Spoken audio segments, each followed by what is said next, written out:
I first acid this is my first model is a nuke barrel. So first off, I placed a cylinder, scaled it up, and I selected all the edges by double clicking on one edge. Then it automatically selected all the edges. I then did Control B to give it like a smooth edge at the top. Then I made the fraction 0.25. I then went into front view and selected all the vertices by going into vertex mode and just selecting them all and scaling them down to create more of like a cylinder shape. I've then selected all the faces at the top by I did a extrude by doing Control E and extruding inwards to create another layer of faces. And when I was done with that, I did Control E to like confirm it and go on to the faces I was working with. I scaled down and made the offset 0.4 so I could have like more of an angle instead of it just being straight down. I went into edge mode, edge loop mode, and created an edge loop here, here, and here, so I have more faces to work with to add more detail in. Once I was done with that, I selected the faces here and did Control E and extruded outwards and put the offset to 0.5 so it's like instead of it just being straight, it curves down a little. This is what it looked like when it was done. You can see it's like more it looks more better instead of it's just being straight on. It's like going down then flat.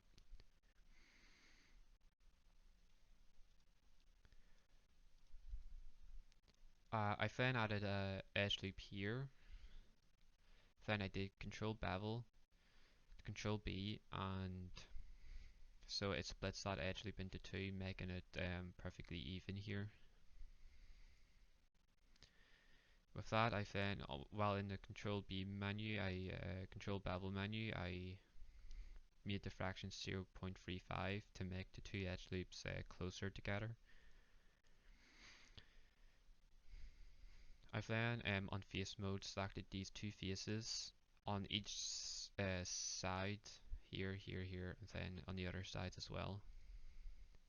I've then did Control E and extruded inwards and made it like an offset of 0.04. I did this because it adds in more detail. This is what it looks like.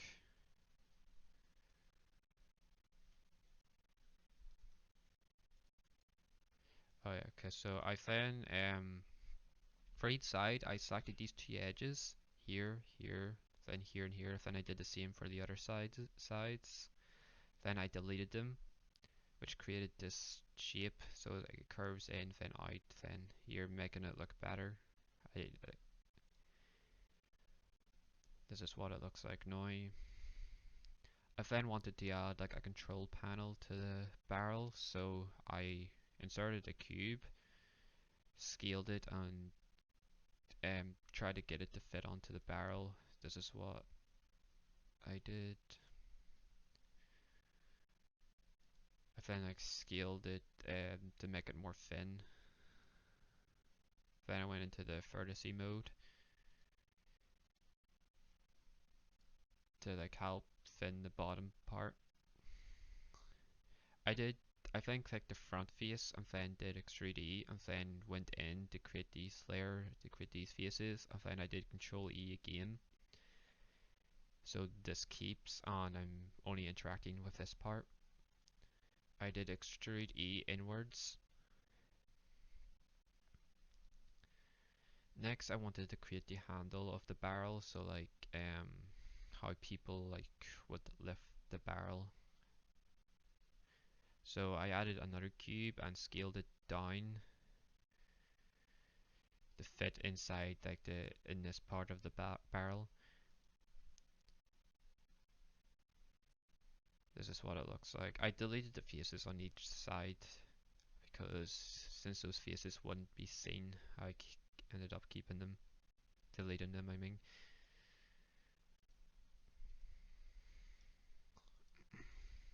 Next I selected this edge, all these this edge loop, and selected all the edges around it. I then did Control B to make it more smooth by adding extra detail in. And then to make it look better, I selected these edges. Then I did Control B again, which made them smooth. And I did 0.5 for the fraction.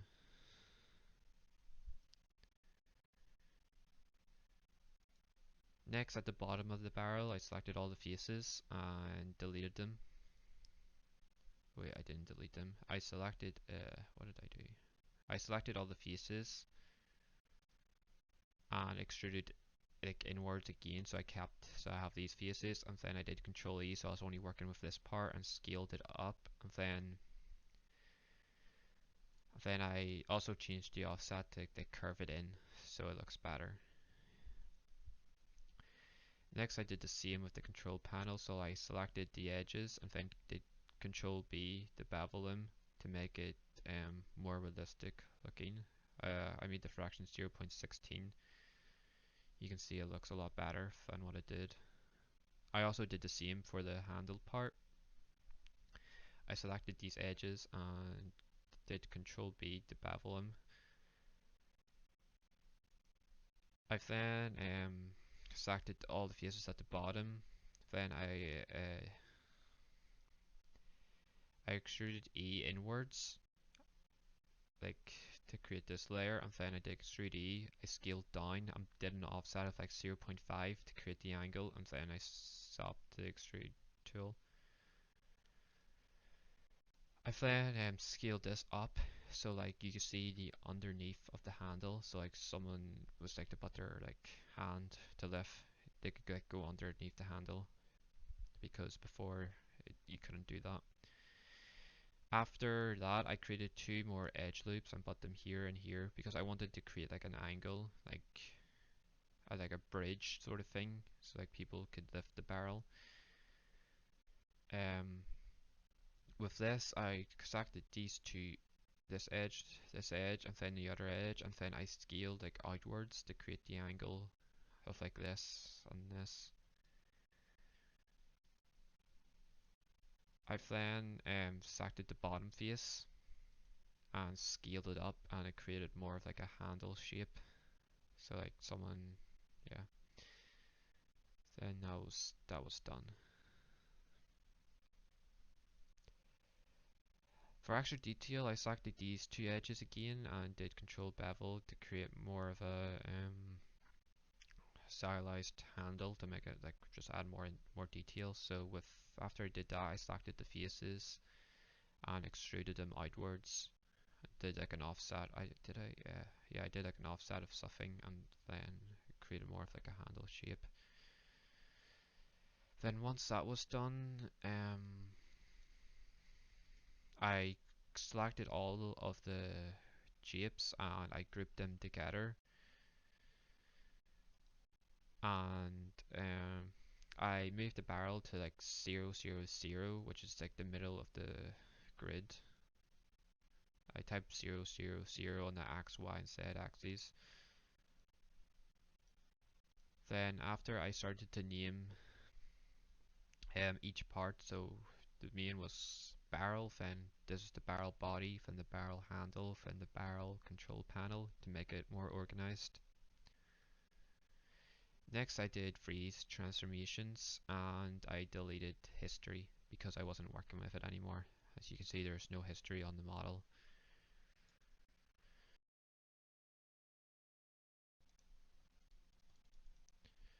Okay, so once I was done finishing the model, I needed to use the UV editor to texture the model because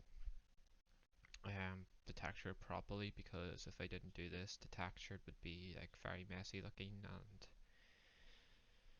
Yeah, so I turned on the shade UV gel as it allows me to see which parts like would be like bad if I applied to a texture. So the blue means it would be safe, the red means like it would be like not good, like it wouldn't show up properly. So to fix this, I pressed a cylinder UV gel, which gave me this.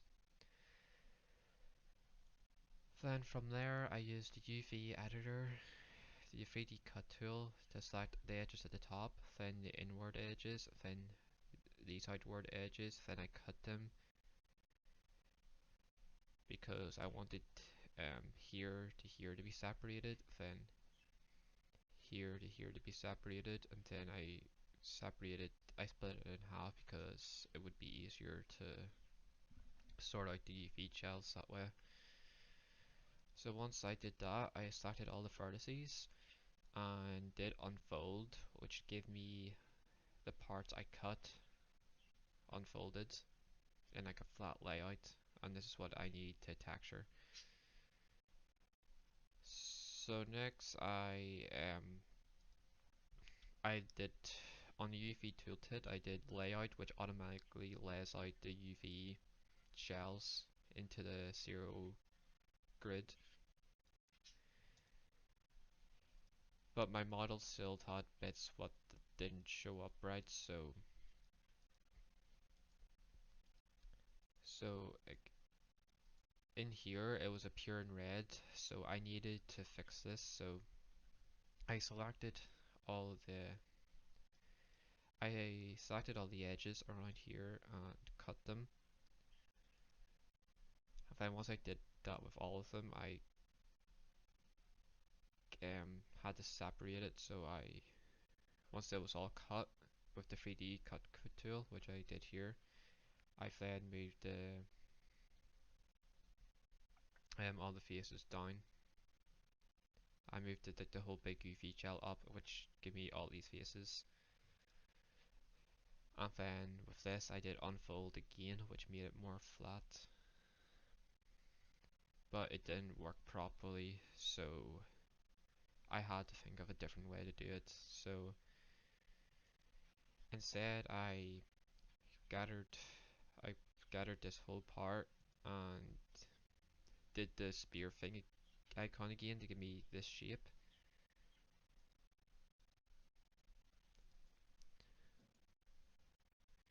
And then I needed to find out what was wrong, which was these red parts. And so I unfolded it again, and instead of just selecting it out, I clicked unfold twice, which gave me this, but I didn't want that, so I needed to cut this whole thing in half using the 3D cut tool. So with that done,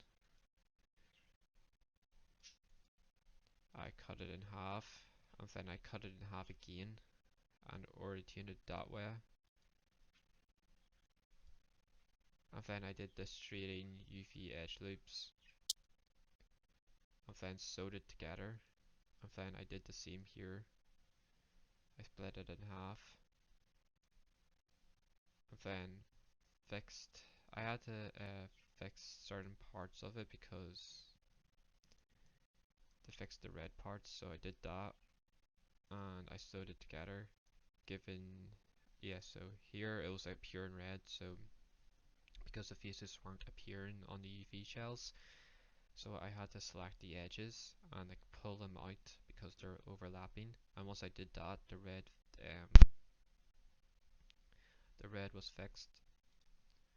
I did it for this for like every side of the barrel. Then once it was done, I sewed the whole thing back together.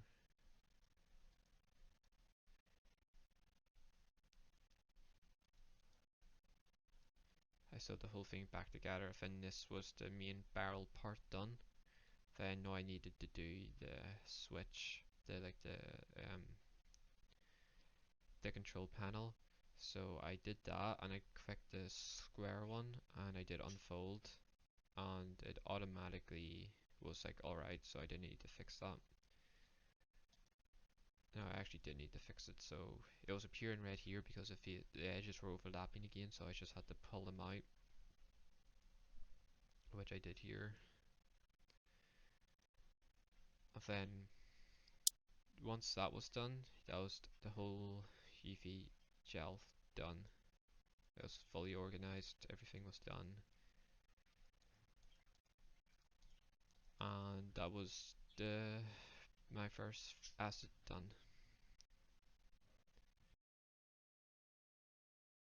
Hello, so this is me texturing the barrel. So before I textured the barrel, I selected the barrel, went to added, delete all by type history. This just makes it have like less information and clears up a lot of storage. I also did freeze transformations, which brings every point to 0, 0, 0. So here just cleans up the project more. After I went on to File, Export, and did an OBJ export, as that is what I will need to bring it into Substance Painter. Once I did that, I brought it into Substance Painter and did the normal settings to bring it in. So this is my barrel and this was my UV gels. Before I could do anything, I needed the bake mesh maps, and so I did that. I did it for normal, world space, normal ID, ambient occlusion, goal position, and thickness. For ambient occlusion, for ignore backface, I did always because I was having a problem with my models where if I didn't do this, parts of it would like show up black, and I searched up on Google how to fix that. And apparently it's just like a bug that can happen if they ignore backface, so if I turned it to always, it'll fix that problem. I also heard that increasing the secondary res gives the for thickness, position, and world space normal, like increases like the texture quality, so I did that as well. Okay, so for this nuke barrel, I wanted it to make it look old, like it's been like there for like a very long time. I thought it's like being like destroyed by the radioactive like stuff inside it, and it's like been decaying over time. So to do this, I was looking at all the metal textures, and the one that seemed to suit this best was the Seal Ruined Smart texture. So I assigned this to the object, but I didn't want it in all the areas, so actually I didn't do Seal Ruined, I did Seal Scarlet, because I was going to add more detail to this, and this allowed me to add more detail. Um, so to do that, so to not get it on all the faces, um,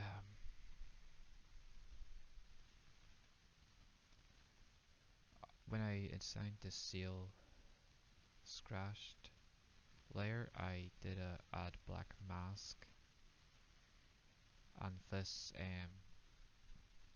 allows me to select the faces I want the texture to be on within my model. So I went onto this tool here and selected all the faces with the tool, and it automatically assigned a texture to it.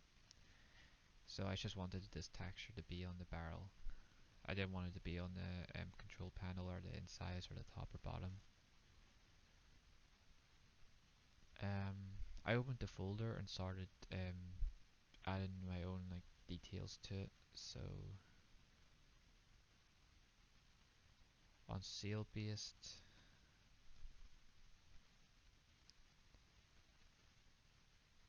On the dirt, I opened and went to material mode and I added a moss effect because I wanted to make the barrel look old. So when I did that, I created like pieces of moss around the barrel. But I didn't want the color to be brown, so I made it green by going to the color and just making it green. Like here, there was like a bunch of color options here. I was just like messing around with the settings and like increasing the roughness,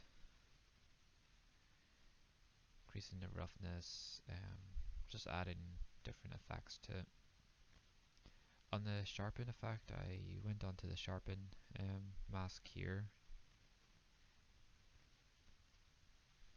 and I assigned like another material to get these like wee like dots on the barrel to make it look like it was like melting. I did that for all of here by increasing the intensity, the spread of the texture. I did that until I got this, which I was happy with. So for the inside parts, I was experimenting with what texture I wanted to use. So at first I was using a screen texture, but after so long I didn't really like how it looked. I changed that later on, but to do this I just added Seal of Rust, then did add black face, and then I selected the faces I wanted to apply the texture to, and then on the base metal I just made it green, giving me like this like moss effect. And then on roughness, I turned the roughness up, which darkened it, and I turned the metallic up, which darkened it even more.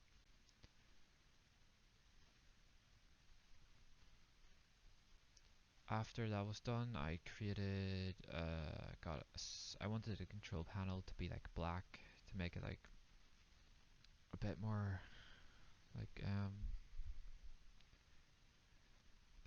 futuristic.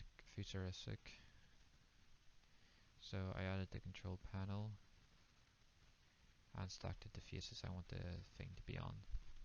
I ended up going with this with the insides and the top and bottom because I think it suited really well.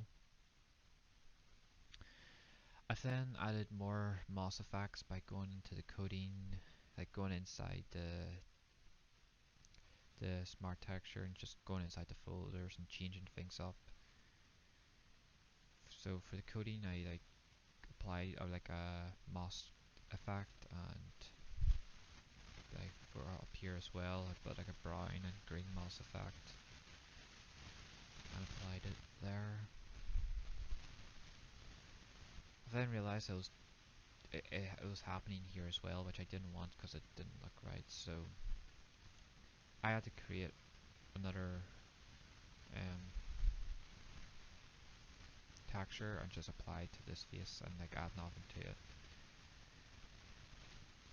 Once that was done, I created a fill layer and went onto the alpha brush and deleted the alpha. And when you delete the alpha, it automatically gives you this square brush, which I made white and started like placing like buttons here. I did this, and then in the settings I increased the roughness, the height, and the metallic, giving it like a 3D look to the texture. This is what it looked like in Substance Painter. So this was basically me done with this texture. So I went to export textures. I just went to export textures and then exported it as I did before. So that was my first texture done, and then I will be applying it to Maya.